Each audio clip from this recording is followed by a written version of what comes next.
존경하고 사랑하는 우리 구독자 여러분 반갑습니다. 여러분의 천만 라디오 천혜자입니다. 벌써 일요일이 왔어요. 일요일 휴일인데 토요일도 그렇고 일요일도 그렇고 요즘 보니까 일찍 일어나신 분들이 조금 저조한 것 같아요. 지금쯤 뭐 꿈나라 속에서 헤매고 있을 겁니다. 일찍 일어나는 분들이 좀 잘 되지 않겠나 저는 그렇게 생각을 하는데 그렇다고 해가지고 자기 생체 리듬까지 깨면서 할 필요는 없습니다. 이것도 습관이야, 습관. 부지런한 것도 습관이다. 저는 그렇게 봅니다. 얼리버드가 돼야 하는데 얼리버드 되는 게 쉽지가 않아요. 또 겨울이다 보니까 날도 깜깜하고 춥고 그래요. 그러다 보니까 일어나기가 싫지. 그냥 이불 속에서 뭐 뒹굴뒹굴 하면서 그러다 보면 시간이 훌쩍훌쩍 지나갑니다. 일찍 일어나 가지고 운동도 하고 좀 책도 읽고 노래 듣고 하다 보면은 좋은 시간이 되리라 봅니다. 여러분들 한번 힘내시길 바라요. 여러분들 이런 게 있어. 50대가 되어 보니까 알게 된 20팩폭이라는 게 있어. 팩폭. 20팩폭 12가지 조언들. 뭐 그런 이야기가 있는데 50대가 되어 보니까 여러분들에게 12가지 조언을 한번 해드릴 테니까 한번 들어보십시오. 첫 번째는 일이 잘 풀리기 시작할 때는 강하게 밀어붙인다. 강하게 밀어붙여요. 그러면 상상하지도 못한 그런 결과가 생길지도 모른다. 그런 이야기도 있고, 두 번째는 입맛 떨어질 때, 이제 소화가 안 될 때, 또 허리가 아플 때, 두통이 심할 때 등 이 몸이 보내는 신호는 무시하지 마세요. 절대로 무시하면 안 됩니다. 건강 챙기는 게 우선이다. 건강이 우선이다. 그 이야기를 꼭 해주고 싶습니다. 세 번째는 공감과 배려 없이 나만 생각하라는 것은 때론 적을 만들 수 있어요. 그래서 인간관계는 서로 맞춰가는 밸런스 게임이야. 밸런스 게임. 알겠죠? 밸런스 게임이다. 네 번째는 나를 위한 선물은 휴식과 취미, 그리고 맛있는 음식, 그리고 예쁜 곳에 가기 등 아주 무궁무진한 게 다양합니다. 그래서 좋은 시간을 내게 건네주었으면 좋겠습니다. 다섯 번째는 그 잘하고 있다고 믿되 합리적인 의심은 가지는 거예요. 아무것도 하지 않으면서 말로만 하는 사람과 시도조차 하지 않으면서 뭔가 부정적인 그런 영향 주는 이들을 많이 봤습니다. 그래서 여러분들 한번 합리적인 의심을 꼭 가져보시길 바랍니다. 여섯 번째, 남 눈치는 필요할 때만 보고 편안한 사람과 있을 때는 좀 더 솔직해져야 돼요. 솔직해져라. 그 매 순간 긴장하면은 인생이 힘들어집니다. 인생이 좀 힘들어진다. 그렇게 보시면 되고, 일곱 번째, 망설이는 사이에 기회는 사라지는 거야. 기회는 사라진다. 그래서 걱정할 시간에 시간은 사라지는 거예요. 걱정할 시간에 시간은 사라진다. 시간은 가고 있어. 그래서 할 거면은 빨리 하자. 빨리빨리 하자. 알겠죠? 여덟 번째, 미워서 안 받을 생각은 하지 말고 딱 네 사람에게 잘해줄 생각만 하는 거예요. 모두에게 좋은 사람이 절대 될 수는 없어요, 여러분. 얼마나 되면 좋겠지만은 그거는 쉽지 않다는 겁니다. 아홉 번째는 그 하루에 한 10분 걷기는 꼭 하세요. 걷는 거 좋다고 했죠, 내가. 좀 걸어봐라. 그리고 하루에 한 5페이지 정도 책을 읽자. 그리고 7줄 정도는 한번 감사일기 쓰는 거예요. 감사일기를 한번 써봐라. 하루에 한 번 정도는 거울을 봐요. 거울을 보면서 한번 웃어보세요. 웃어보는 거야. 이렇게 작은 습관이 쌓이면은 앞으로의 인생을 좀 바꿀 수 있어요. 열 번째, 일의 실력은 늘 디테일 속에 있어요. 디테일. 일할 때는 아주 집요하게 파고들고 성실하게 일하는 사람이 반드시 성과를 내더라. 열한 번째, 내 것을 포기하면서 퍼줄 필요는 없어요. 그래도 먼저 돕는 사람을 고맙게 기억하고요. 은혜를 갚는 이들이 있어. 언제 어디서 다시 도움받을지 모르는 일이니까 여러분들 꼭 그렇게 기억해가지고 은혜를 갚으세요. 12번째, 행복은 말한다고 느껴지는 게 아닙니다. 자연스럽게 만족하면서 느껴지는 거야. 당신의 일생, 여러분의 일생 행복한 나날로 채워지길 바랍니다. 할 수 있습니다. 한번 시도해 보시길 바랍니다. 다 잘할 수 있어요. 저는 그렇게 믿어 의심치 않습니다. 그러면은 또 이제 삼성전자 이야기를 한번 떠들어 보도록 하겠습니다. 지금 900대 전량 완판했다. 900대. 도대체 뭘 900대 판매했냐 보니까 이번에 삼성전자가 새로 출시한 노트북이 있어. 노트북이 있는데 이 갤럭시 북3예요. 북3 프로. 이 프로가 역대급 가성비라는 그런 입소문을 타고 있더라고요. 여기 또 할인 혜택이 큰 사전 판매가 전자기기 관련 커뮤니티를 중심으로 화제를 모으다 보니 일부 온라인 판매처에서는 판매 시작과 동시에 초도 물량이 완판이 됐다고 합니다. 업계에 따르니까 지난 2일 삼성전자의 온라인 공식 파트너사가 온라인 쇼핑몰 11번가에서 판매한 갤럭시 북3 프로 14인치 같은데 판매 시작과 동시에 900대 전량이 모두 팔렸답니다. 판매자 측은 신제품 런칭 오픈 판매와 동시에 900대 전량을 완판했다고 하는데 현재 주문 폭주로 인해 가지고 제품을 순차적으로 배송한다고 했고 이 업체는 할인 쿠폰하고 한끼 카드사 할인 혜택을 제공해서 소비자가 188만 원인데 이것보다도 한 20에서 30% 할인된 가격에 제품을 판매했대요. 그래서 온라인 쇼핑몰 뭐 지그재그 뭐 그런 게 있는가 봐. 지그재그 오늘의 집 여기서도 할인폭을 높여가지고 갤럭시 북3 프로 사전 판매 초기 물량을 대부분 소화했다고 합니다. 사전 구매 체험단은 모든 온라인 쇼핑몰에서 모집이 마감됐고 제품 구매 후 사진을 담은 그런 상품평을 작성을 해가지고 이제 포털 사이트나 이제 SNS에서 검색해가지고 뭐 구매 인증을 완료한 그 사전 구매 고객한테는 백화점 모바일 상품권을 제공하는 이벤트라고 합니다.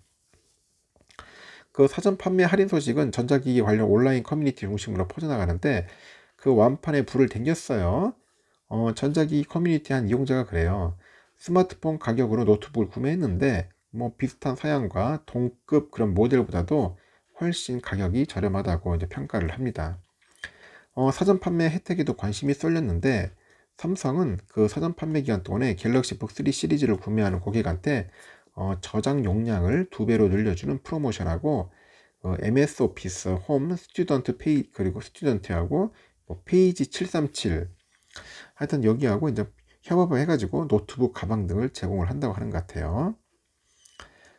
갤럭시 북3 프로 14인치는 사전 판매 개시 전부터 아주 뛰어난 가성비로 관심을 모였는데 13세대 인텔 코어 프로세서 CPU i5 1340이 달려있는 것 같고 35.6cm의 그 다이나믹 아몰레드 2X 디스플레이 탑재되어 있네요.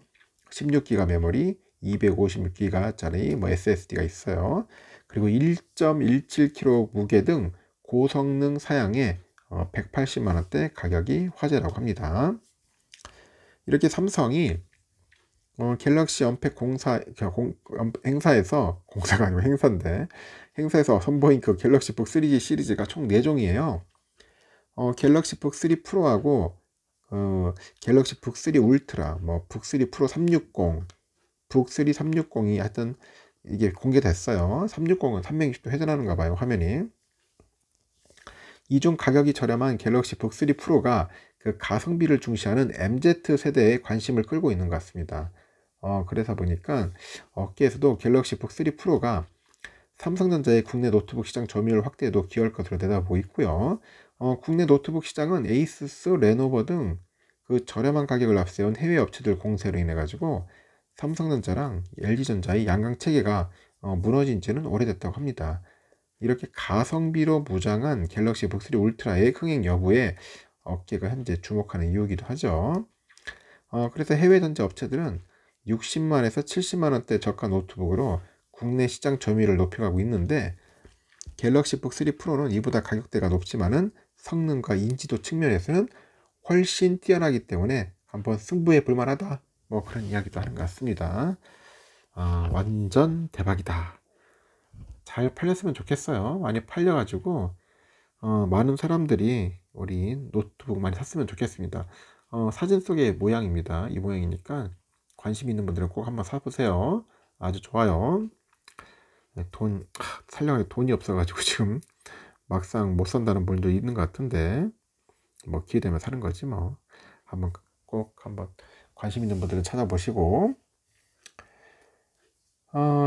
지금 보니까 또 한번 봅시다. 또 삼성전자에 대해서 한번 여러분들 또 해볼게요. 우리 삼성전자, 요즘 삼성전자도 요즘 상당히 좀 경기가 안 좋은 것 같은데, 요즘 뭐 삼성전자 실적 컨퍼런스 콜을 보니까 상당히 좀 영 좋지 않다고 하는데, 요즘 뭐 감산 관련된 그런 이야기가 초유의 관심사인 것 같아. 글로벌 경기 침체가 장기화되다 보니까 전자제품의 이제 수요가 좀 급감하고 있죠. 여기 이 탓 때문에 전자제품의 필수인 반도체 수요도 좀 줄었다고 합니다. 이 공급이 많고 수요가 줄어들면서 가격은 떨어지는 거겠죠. 현대 반도체 시장 상황이 그렇게 썩 좋지는 않은 겁니다. 결국에는 조정이 좀 필요할 것 같고요. 수요는 경기를 타는 만큼 조정이 좀 어려워요. 그렇다면은 결국은 공급을 조정해야 돼. 공급. 그 하이닉스나 마이크론과 같은 그 반도체 업체들이 이제 감산 카드, 이 감산의 카드를 꺼내는 것도 이 때문인데, 이 수요를 늘릴 수 없으니까 공급을 줄이는 거야. 공급을 줄여가지고 이제 가격 하락을 이제 막아보겠다, 그런 이야기를 하는 것 같습니다. 주요 반도체 업체들의 그 감산 결정이 잇따르다 보니까 시장과 업계 시선은 삼성으로 쏠립니다. 삼성전자는 그 메모리 반도체 분야 세계 1등인데 1등이 어떤 액션을 취하냐에 따라서 이제 시장 상황은 변하는 거예요. 뒤를 쫓는 업체들에게는 일종의 시그널이 됩니다. 하지만은 삼성은 지난 3분기에 이미 그 인위적인 감산은 없다, 그런 이야기까지 했어요. 그럼에도 이제 시장과 업계가 이번 실적 컨퍼런스 콜에서 삼성의 그 감산 결정 발표 여부에 촉각을 현재 곤두세웠던 것은 지난 3분기부터 4분기의 상황이 더 악화됐기 때문이라고 합니다. 실제로 삼성은 그 DS 부문의 지난해 4분기 영업이익이 2,700억이야. 확 줄어들었어. 2,700억. 전기 대비 97.4%, 94.7% 정도 감소를 했고, 전년 동기 대비 96.9% 줄었습니다. 이렇게 1등인 삼성전자 반도체 수요 급감의 여파에서 자유롭지 못했음을 보여주는 수치인데, 삼성전자도 아주 자유롭지 못했어요. 하여튼 시장과 업계에서도 그 내심 삼성전자도 감산 대열에 동참하기를 바라는 것 같아요. 1위 업체가 감산에 돌입한다면 현재 쌓여있는 재고 소진에 도움이 되겠죠. 더불어 궁극적으로 떨어질 대로 떨어진 그 반도체 가격이 오를 여지가 생기는 겁니다. 삼성이 컨퍼런스 콜에서 시장과 업계 시선이 쏠리는 이유인데, 하지만 삼성은 이런 기대를 일축해 버리는 겁니다. 인위적인 감산은 없다, 입장을 다시 한번 확인했고, 이 반도체 가격이 오르면은 삼성전자한테는 이익이겠죠. 당연히 이익입니다. 이익인데, 하지만 삼성은 인위적인 감산은 없다고 못 박았어요. 왜 그럴까? 왜 그럴까? 삼성에게도 현 상황이 어렵게 있는 매 한 가지인데, 지난 4분기 실적 1을 방증합니다. 하지만 삼성은 지금이 오히려 기회가 될 것으로 보는 것 같아. 삼성전자를 뒤쫓고 있는 2등, 3등 업체들과의 격차를 벌릴 수 있는 아주 절호의 기회야. 절호의 기회다. 이유는 이렇다는 거야. 통상적으로 이 반도체 가격이 이제 전반적으로 하락을 하면은 수요 업체들은 1등 업체의 제품을 쓰는 거야. 그러니까 아무래도 같은 가격이면은 품질이나 평판이 더 좋은 제품을 사용하라는 것은 여러분들 인지상정 아니야? 그리고 삼성전자가 노리는 것이 이 부분입니다. 이렇게 되면은 삼성은 경쟁 업체들과 격차를 더 벌릴 수가 있고, 삼성이 늘 강조하고 있던 초격차가 가능합니다. 초격차. 이 초격차가 가능하다. 여기에 삼성의 메모리 반도체에 대한 원가 경쟁력, 그리고 투자 규모 등을 고려하니까 이런 악조건 속에서도 충분히 승부가 가능하다는 겁니다. 또 향후 메모리 반도체에 대한 수요가 이제 지속적으로 증가할 것으로 전망되고 있죠.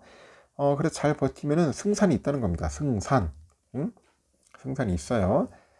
그러다 보니 그 삼성전자의 그 DS 부분의 부사장이 지금 같은 시황 약세가 당장 실적에는 우호적이진 않지만은 오히려 미래를 위해 좋은 기회라고 생각한다고 합니다. 하지만 그 시장에서는 삼성이 인위적인 감산은 없다고 못 박았지만은 뭐 자연적이나 뭐 기술적 감산은 있을 거라고 예상을 하는데, 김 부사장도 최고의 품질과 라인 운영 최적화를 위해서 생산 라인 유지 보수 강화와 설비 재배치 등을 진행하고 미래 선단 노드로 전환을 효율적으로 추진하고 있다고 합니다. 그래서 이 과정에서 단기 구간 의미 있는 규모의 비트 그로스 영향은 불가피할 거로 예상을 하는 것 같아요. 삼성은 올해 지난해 수준의 시설 투자를 유지할 것이라고 했는데, 통상적으로 시설 투자를 하게 되면은 생산 설비 재배치, 라인 유지 보수 강화, R&D 생산 여력 확대에 돌입을 합니다. 제품 생산 대신에 그 여력을 이제 개발로 돌려가지고 자연적으로 생산을 줄이는 효과를 가져오고, 삼성으로는 인위적인 감산은 하지 않겠다는 말을 지키는 것과 동시에 실질적으로 제품 생산량을 줄일 수 있는 묘책인 셈이죠. 그래서 유진 투자에서도 의미 있는 수준의 비트 영향이 불가피하다는 말은 감산을 감산이라고 부르지 못하는 삼성전자로서는 사실상의 감산을 애들로 표현한 것이라고 밝힙니다. 그래서 라인 운영 최적화와 유지 보수 강화는 장비를 일정 기간 멈춰야 해서 가동률과 생산이 줄어든다고 합니다. 그래서 엔지니어런과 그 설비 투자의 그 R&D 비중 증가는 양산 라인 대신에 R&D 라인의 그 생산 능력이 늘어나서 그만큼 뭐 생산이 줄어든다는 거겠죠. 시장과 업계에서는 그 삼성이 실질적으로 감산에 돌입하지만은 이를 감산이라고 언급하지 않는 것에 주목을 하는 것 같아. 삼성이 감산을 공식화한다는 것은 곧 현 상황을 버텨낼 수 없다는 것을 그 자인하는 것과 같고, 당장 수익은 낼 수 있겠지만은 장기적으로 시장 지배력을 잃을 수도 있죠. 그 삼성은 감산을 공식화하지 않는 이유입니다. 감산은 없다. 이거는 삼성전자의 자신감. 과연 이 위기를 돌파할 동력이 될 수 있을까요? 없을까요? 저는 볼 때는 삼성전자가 감산을 안 할 것 같아. 안 하고 그냥 치킨 게임 모드로 충분히 저는 갈 거라고 봅니다. 여러분들은 어떻게 생각하는지 모르겠지만은 저는 충분히 치킨 게임을 해가지고 뭐 2등, 3등 확실하게 작살내고 초격차로 1등으로 꾸준히 가려고 하지 않겠는가, 저는 그렇게 생각을 해봅니다. 삼성전자 참 무서운 기업이에요. 제가 전날에 한번 얘기했죠. 팔만전자. 신년에도 그 반도체 시장 한파가 매섭게 몰아치고 있는데, 이 메모리 반도체 D램의 고정가가 이제 이달에 18% 하락을 했다 했죠. 18%. 이제 집계가 시작된 2016년 이래로 역대 최저 수준인데, 고점과 비교하니까 5년 만에 반의 반토막 났어. 반토막으로 수준 떨어졌고, 삼성은 기술적 감산을 알리고 시장 조정에 나섰는데, 이 같은 선제적 대체 투자들은 긍정적 반응을 합니다. 제가 볼 때는 감산은 안 해요. 내가 볼 때는 충분히 안 할 것 같습니다. 아닌가? 내가 틀릴 수도 있겠지만은 제가 볼 때는 안 할 것 같아. 시장 조사업체 보니까 PC용 디램가 1월 평균 고정가가 지난달보다 18% 내려서 1.81달러네요. 디램 고정가는 보통 우리가 3개월 만에 한 번씩 크게 변동을 해요. 디램가는 지난해 10월에 22.46% 급락한 이후 12월까지 뭐 한 2.21달러 변동이 없다가 새해 들어 다시 또 떨어지는 것 같더라고. 이 같은 추이를 두고 대만의 트렌드포스가 얘기를 하는데, 이거 D램이죠. 이 D램의 현물가는 여전히 하락 중이다. 이 중고칩의 시장 진입으로 더 큰 그 하락 압력에 직면했다. 계약 가격도 계속 내리고 있고, 이른 시일 내에 이제 수요가 회복할 기미가 안 보인다. 그렇게 설명을 합니다. 그래서 PC의 D램가의 경우 전분기 대비 하락률이 한 20% 안팎인데, 단기적으로 하락폭은 더 확대될 것으로 이제 보는 거죠. 이 글로벌 반도체 시장이 최악의 국면으로 치닫다 보니까 이 반도체를 담당하는 삼성전자 DS 부문의 영업이익이 여러분들 97% 급감했죠. 이 파운드리를 제외한 그 D램하고 그 낸드, 하여튼 이 메모리 사업부가 적자로 분석되는 거예요. 이렇게 수익성 방어에 나선 삼성은 라인 재배치하고 생산 효율화를 통해서 뭐 자연적 감산에 돌입한다고 했는데, 하여튼 지난달 31일 삼성은 지난해 4분기 영업이익이 전년 동기 대비보다 69% 줄어든 4조 3천억 정도 되는 것 같고, 매출은 70조 4,646억, 순이익은 23조 8,415억이라고 합니다. 삼성전자가 분기 영업이익이 4조 원대에 그친 것은 8년의 만이고, 통상 영업이익의 60에서 70%를 차지하는 반도체 부문이 글로벌 경기 악화의 직격탄을 맞았습니다. 그래서 삼성전자 DS 부분 매출이 20조 700억, 영업이익은 2,700억이죠. 하여튼 매출과 영업이익이 많이 줄었어. 영업이익이 한 96.9% 축소됐고, 이 DS 부분에 전체적으로 적자를 가까스로 면했는데, 이 주력인 메모리 반도체 부분이 적자를 기록한 것 같아요. 하여튼 그 ICT 기업들의 재고 조정이 지속되다 보니 반도체 가격이 큰 폭으로 하락한 것 같아요. D램 익스체인지 따르니까 아주 D램가는 1.81달러로 떨어졌다. 그렇게 보시면 될 것 같고요. 일단은 그래요. 저는 삼성전자가 아까 전에도 얘기했지만은 내가 볼 때는 완전 치킨 게임을 할 것 같아요. 치킨 게임을 할 것 같고 확실하게 인전 1등의 자리로 올라설 것 같아요. 이것도 어떻게 보면 위기지만은 나는 기회라고 봅니다. 위기를 기회로 만들 것 같아요. 삼성은 분명 기회로 만들고 메모리에서는 확실하게 1등으로서 승리를 할 것 같고 그냥 파운드리 쪽에 이제 집중적으로 이제 R&D 투자해가지고 일어설 것 같습니다. 그래서 여러분들 너무 걱정하지는 마십시오. 응? 요즘 기사들 내용들을 보면은 여러 가지 내용들이 있겠지만은 제가 볼 때는 삼성전자가 우리가 생각하는 뭔가 할 것 같아요. 그래서 우리가 걱정할 것 같지는 않습니다. 우리는 뭘 걱정하냐? 내 자신을 걱정해야 돼. 여러분 자신을 걱정하고 어떻게 하면 더 많이 모을 수 있을까? 그 부분에 좀 신경을 쓰면 좋지 않겠나 생각이 듭니다. 일단은 여기까지 하겠습니다. 이젠 또 여러분 편히 또 하루 쉬시고 또 즐거움과 좀 기쁨이 가득했으면 좋겠습니다. 천 회장도 이제 새벽 방송하고 좀 쉬다가 나중에 또 시간 되면은 오전에 뵙도록 할게요. 여러분 즐거운 하루 보내십시오.